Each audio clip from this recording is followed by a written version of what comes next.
Bonjour chères toutes, bonjour chers tous. Je vous dis Otep, Otep, Otep. Je vous salue ainsi afin que paix, bénédiction soit dans votre existence. Aujourd'hui, nous allons aborder une autre thématique. Une thématique, j'ose croire, très intéressante, très importante pour les personnes qui ont toujours de problèmes. Il est vrai que tout le monde a des problèmes, mais le problème n'est pas d'avoir des problèmes. Je vous le dis tout de suite.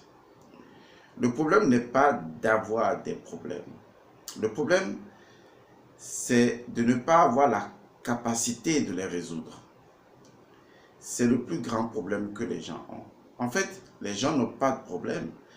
Les gens ont, entre griffes, l'incapacité de pouvoir résoudre les problèmes. C'est d'ailleurs ça qui fait que les problèmes sont là. Généralement, on confond les deux. On dit j'ai des problèmes, j'ai des problèmes. On devrait plutôt dire j'ai l'incapacité à résoudre les problèmes. Parce que les problèmes sont des choses que vous ne pouvez pas éviter. Soit vous les créez de votre fait, soit vous les créez indirectement de votre fait, soit la nature selon la causalité vous les envoie, soit quelqu'un d'autre, d'une manière ou d'une autre, vous crée des problèmes. De toute façon, quelle que soit la façon dont les problèmes surviennent, eh bien, ils deviennent vos problèmes à partir du moment où cela vous concerne. À partir du moment où ils requièrent de vous une solution, à partir du moment où vous devez vous poser la question, la plus simple, la plus profonde d'ailleurs, quelle est ma capacité à résoudre les problèmes? Vous ne pouvez pas les éviter, mais vous devez accroître votre capacité à résoudre les problèmes. Concentrez-vous juste sur votre capacité à résoudre les problèmes et non sur les problèmes eux-mêmes. Beaucoup de personnes font cette erreur.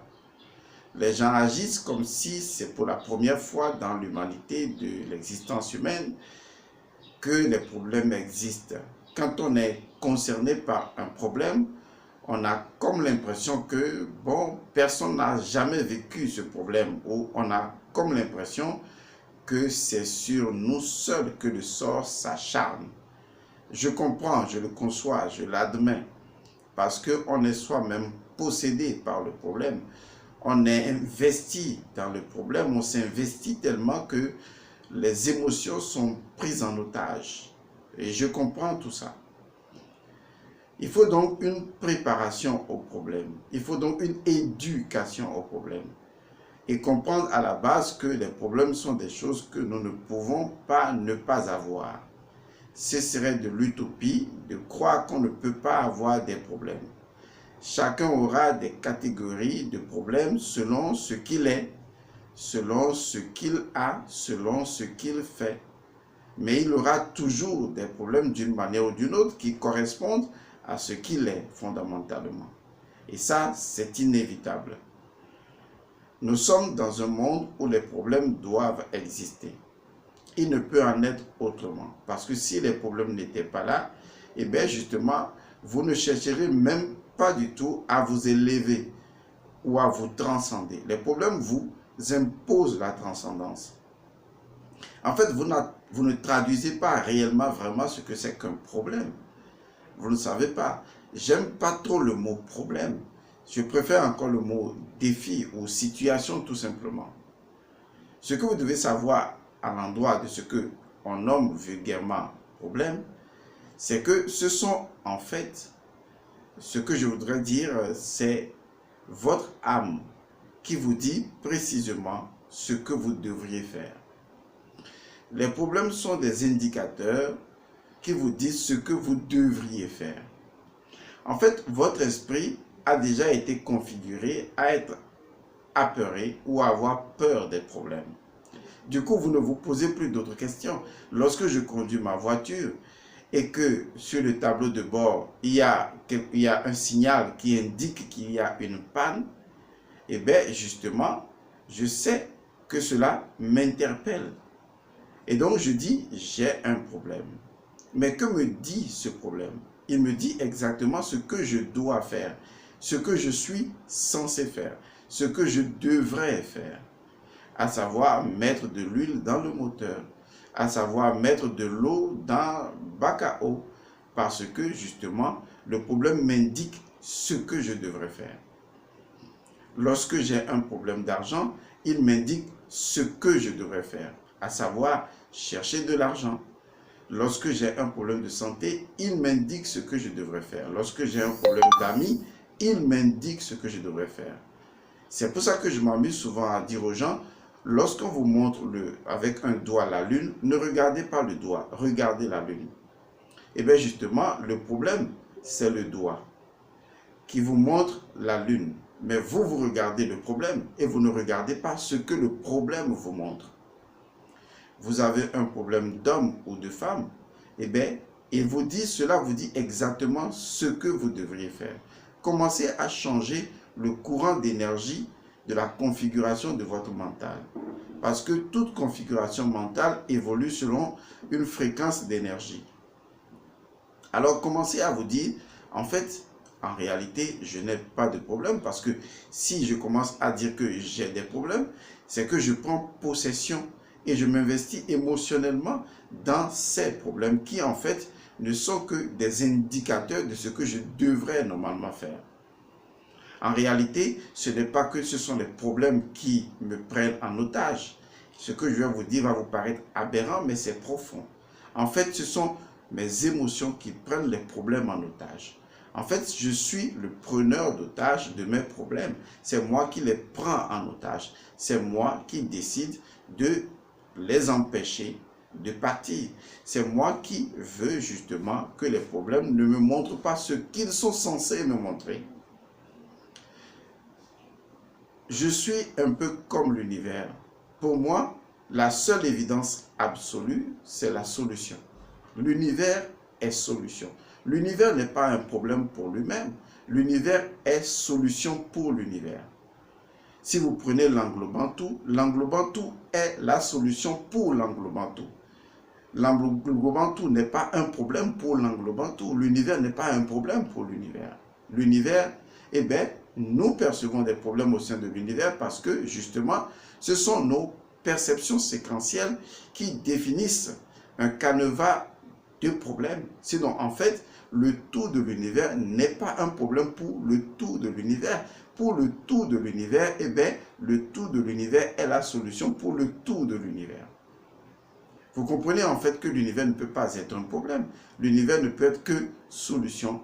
Parce que l'univers détient la totalité de ce qui fait l'univers dans son entièreté et de ce qui résout le problème que l'univers constituerait si l'univers en était un, puisque c'est le tout de tout l'univers, si on peut le dire ainsi.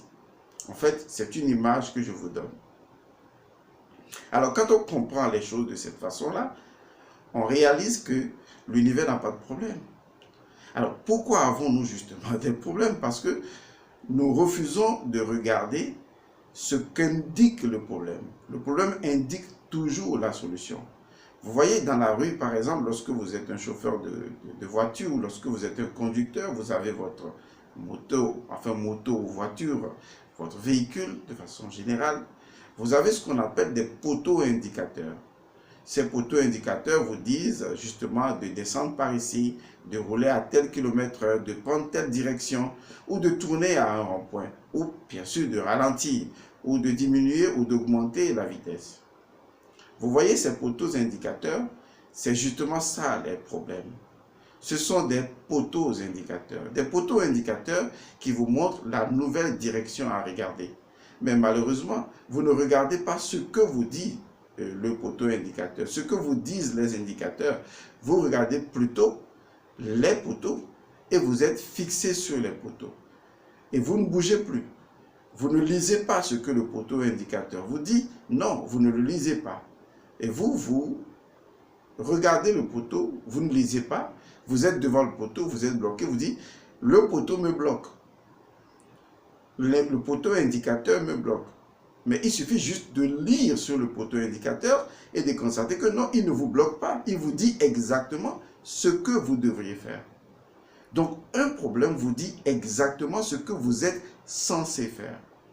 Commencez à changer le fonctionnement fréquentiel de votre cerveau. Parce que le cerveau fonctionne par fréquence. C'est comme des ondes qui captent des fréquences radio. À partir du moment où vous surfez sur des fréquences radio précises, eh bien, le cerveau ne décale plus de cette fréquence radio et vous fait vivre les informations de cette fréquence radio. Tout comme quand vous captez une radio, vous n'écoutez que la voix ou les voix des personnes qui animent cette radio-là. Si vous voulez écouter d'autres fréquences de radio, eh bien, c'est simple. Changez la fréquence vibratoire de votre cerveau. Pour changer la fréquence vibratoire de votre cerveau, il faut tout simplement repercevoir les choses autrement. À savoir que votre cerveau change son habitude lorsque vous lui changez de direction de fréquence vibratoire. Avant, la fréquence vibratoire est que lorsque je vois un poteau indicateur, eh bien, c'est mon problème, je ne bouge plus. Mais aujourd'hui, lorsque je vois un poteau indicateur, donc c'est un problème, un poteau indicateur, eh bien, je vois ce qu'il me dit. Vous voyez, un problème me dit quoi? Un poteau indicateur me dit quoi? Il me dit tourne à droite, il me dit tourne à gauche. C'est tout simplement ça un problème. Quel que soit le problème que vous avez, c'est ce que ça signifie. Maintenant, le problème qui va se poser, c'est que quand vous ne faites pas la lecture du poteau indicateur quel problème, eh bien, vous créez un problème. En fait, c'est vous qui créez le problème. Au départ, le problème n'était pas là. Certes, il était apparemment là en tant que poteau indicateur, mais ensuite, parce que vous refusez de lire l'information de ce poteau indicateur, vous créez un problème. Du moins, vous créez un double problème. Et quand vous êtes dans un double problème, vous avez des problèmes. Vous êtes piégé. Vous avez pris le problème en otage. Ce n'est pas le problème qui vous a pris en otage.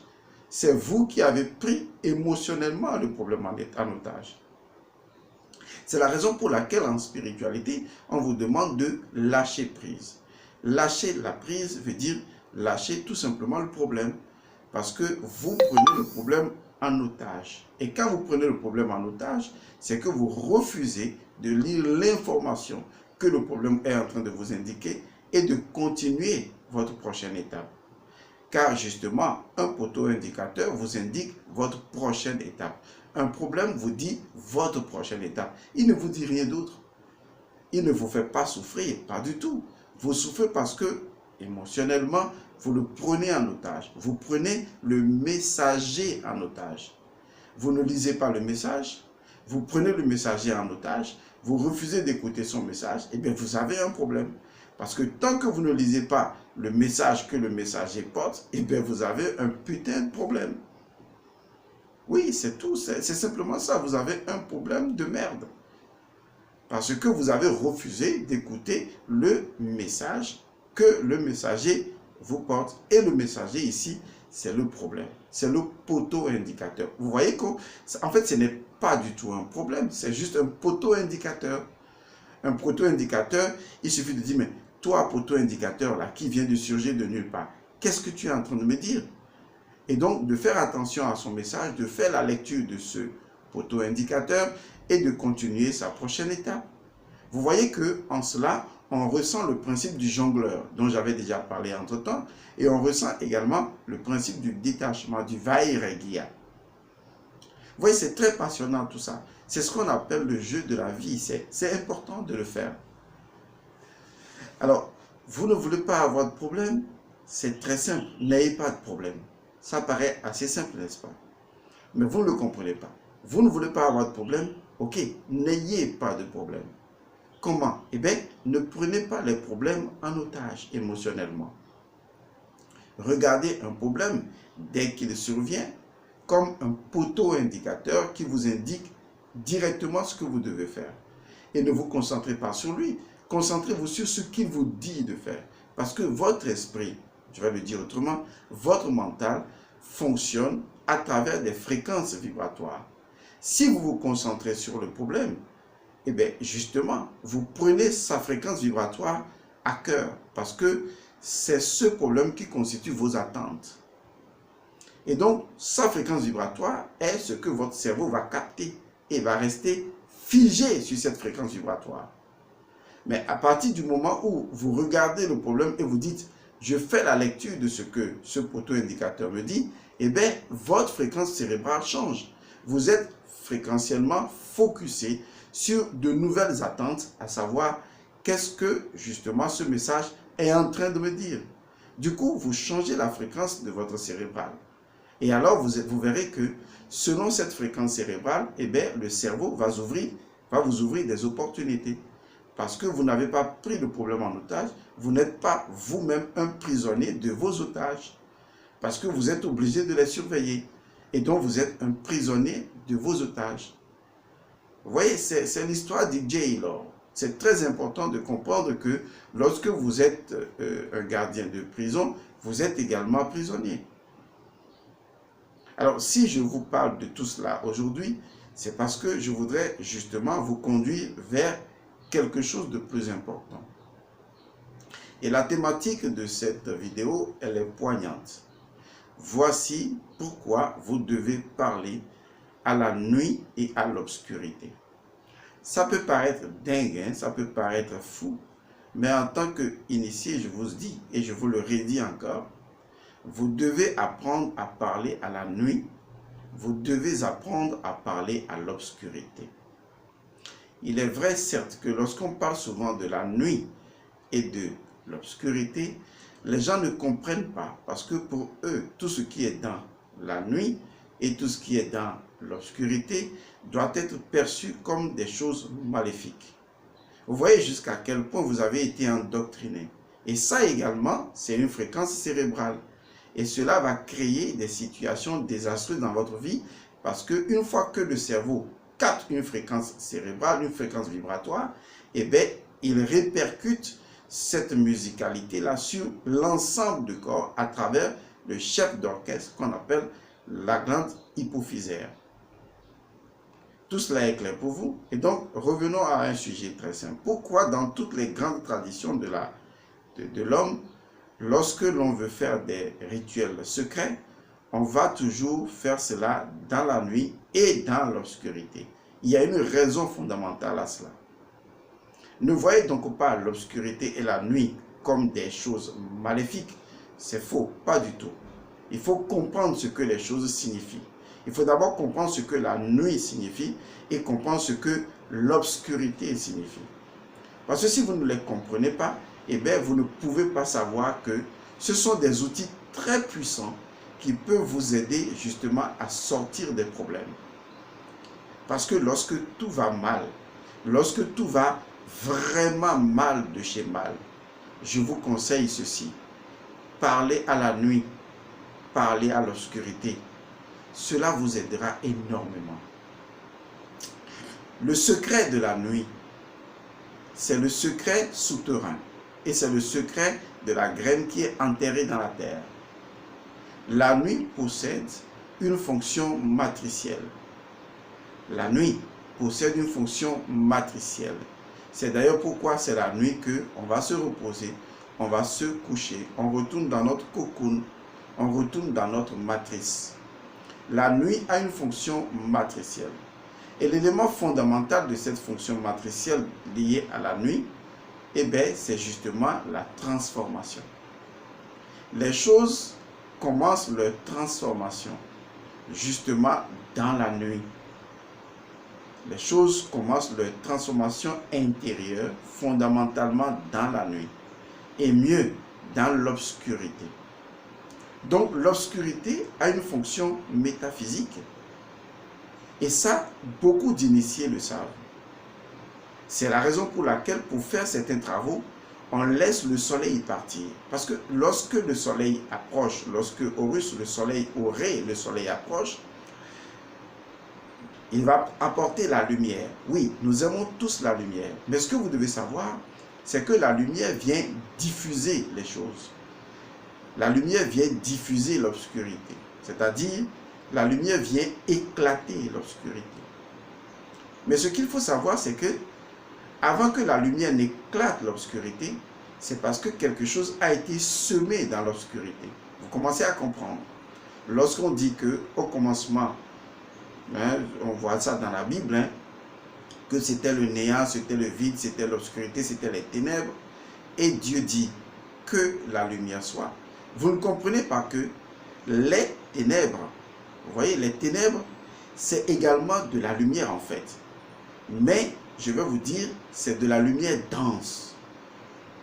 Vous voyez, l'obscurité, c'est de la lumière dense. La lumière dans son élément de densifie. Il faut comprendre que même la lumière possède sa nature dense. Ce n'est pas la matière, non. Il y a une nature dense, une nature compacte de la lumière. C'est la nature compacte de la lumière qu'on appelle justement l'obscurité. Sinon, l'obscurité n'est pas obscure maléfiquement. C'est là où les choses sommeillent. C'est dans l'obscurité et dans les ténèbres que les choses sommeillent. Mais il faut faire la différence entre les ténèbres et la ténèbre. Mais on ne va pas revenir là-dessus pour le moment. Et donc, les ténèbres constituent les ténèbres ésotériques, c'est-à-dire le sommeil. Là où les choses sont réceptives, là où les choses peuvent accepter une graine de transformation.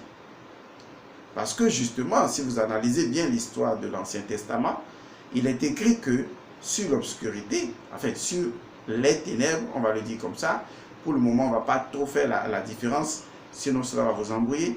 Sur les ténèbres, l'Esprit de Dieu planait.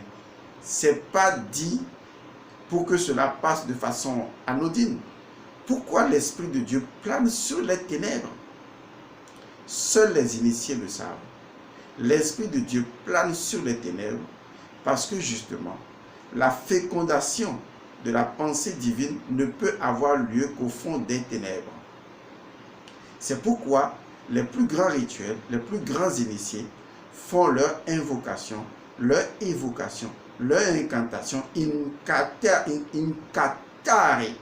Justement, ça va venir dans l'obscurité. C'est-à-dire les incantations, c'est dans l'obscurité que cela se fait.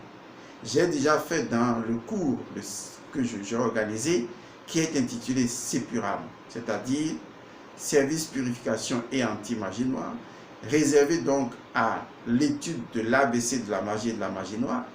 J'ai déjà enseigné dedans ce que c'est qu'une incantation, pour que les gens comprennent la valeur secrète de l'incantation. Et donc j'en viens pour dire que dans l'Égypte antique, sur la terre de Kemet, de Kama, les Égyptiens avaient un mot d'ordre précis.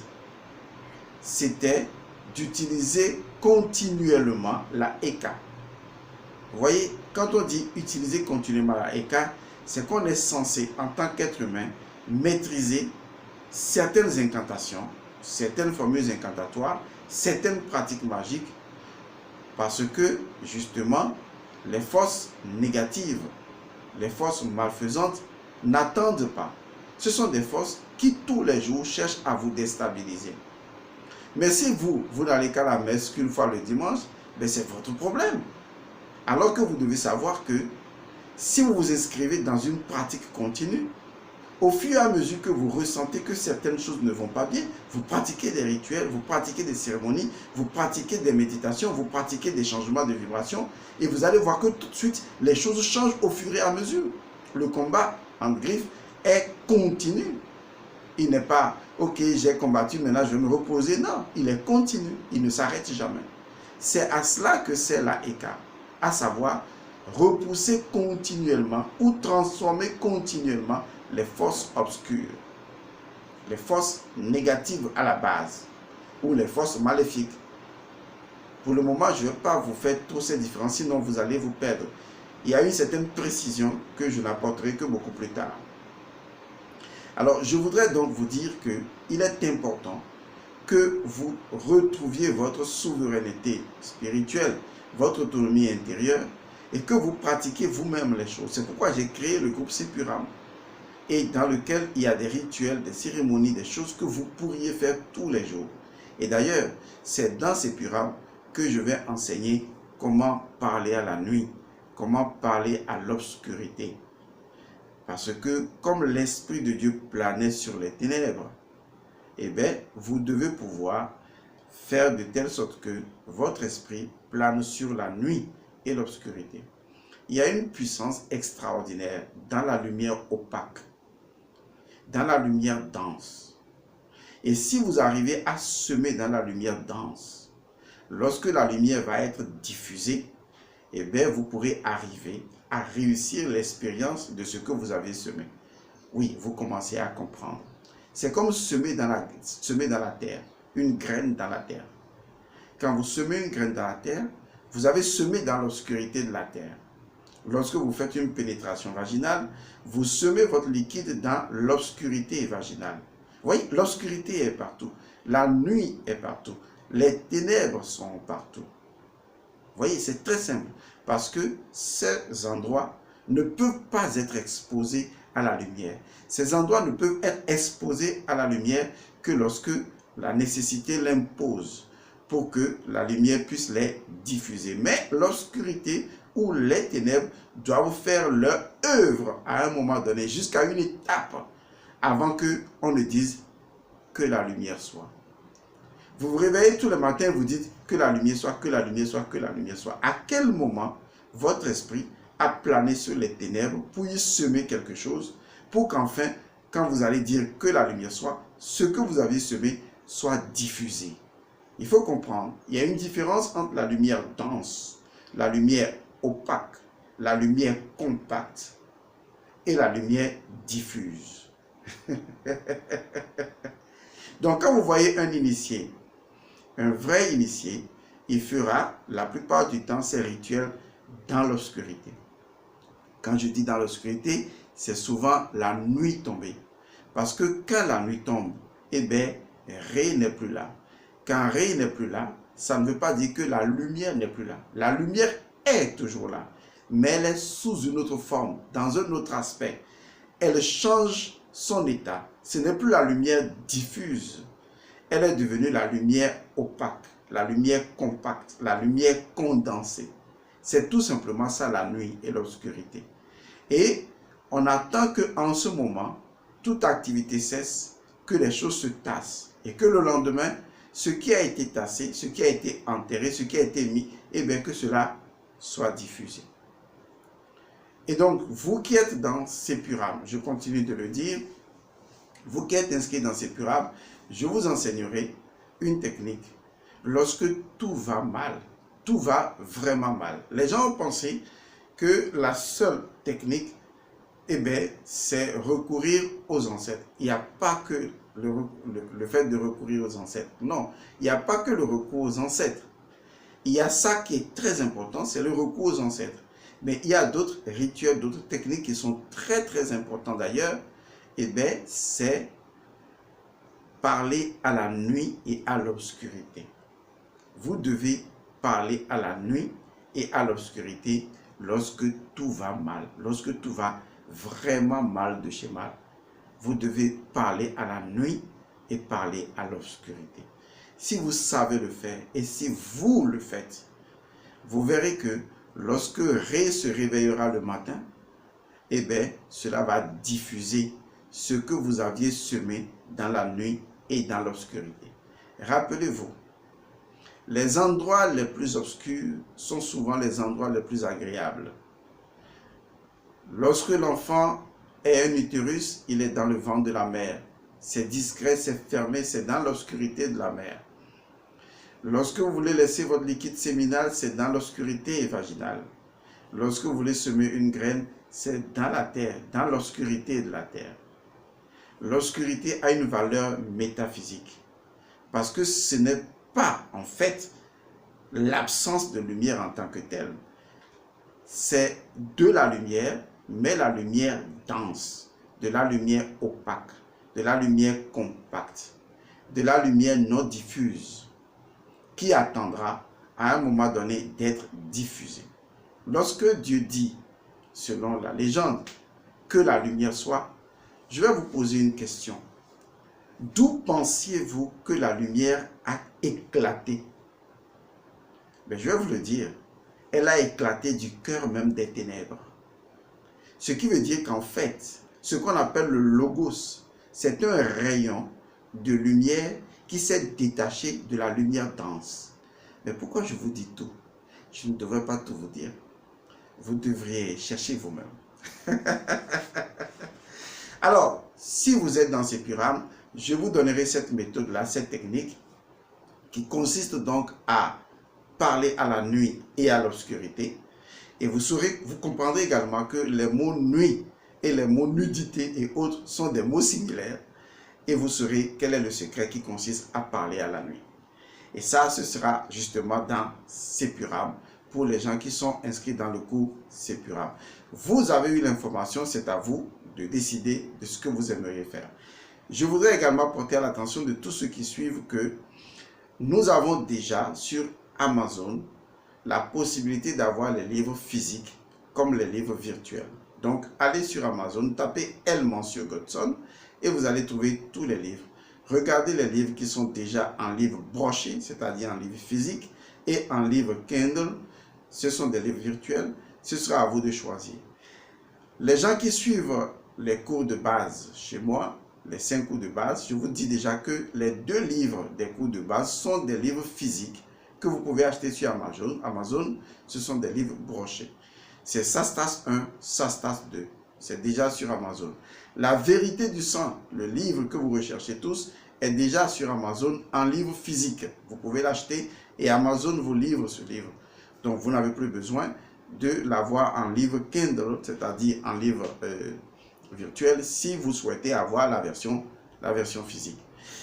Je vous remercie d'avoir suivi cette vidéo. J'espère qu'elle vous fera réfléchir un peu, puisque tout au début, je vous ai révélé comment les problèmes deviennent des poteaux indicateurs pour que la fréquence cérébrale puisse changer et être réorientée vers ce qui, justement, va constituer vos attentes et la résolution de vos problèmes. Et je vous ai également apporté une véritable solution en ce qui concerne que faire lorsque tout va mal. Vraiment mal, de chez mal. Eh bien, vous devez tout simplement invoquer les forces de la nuit et de l'obscurité. Vous devez parler à l'obscurité. Vous devez faire des incantations à la nuit et à l'obscurité. L'obscurité, la nuit, c'est tout simplement de la lumière. Donc, vous n'avez pas besoin d'être nyctophobe ou d'être noctiphobe. Non, vous n'avez pas besoin de ça. Tout ce dont vous avez besoin, c'est d'aimer la nuit, d'aimer l'obscurité.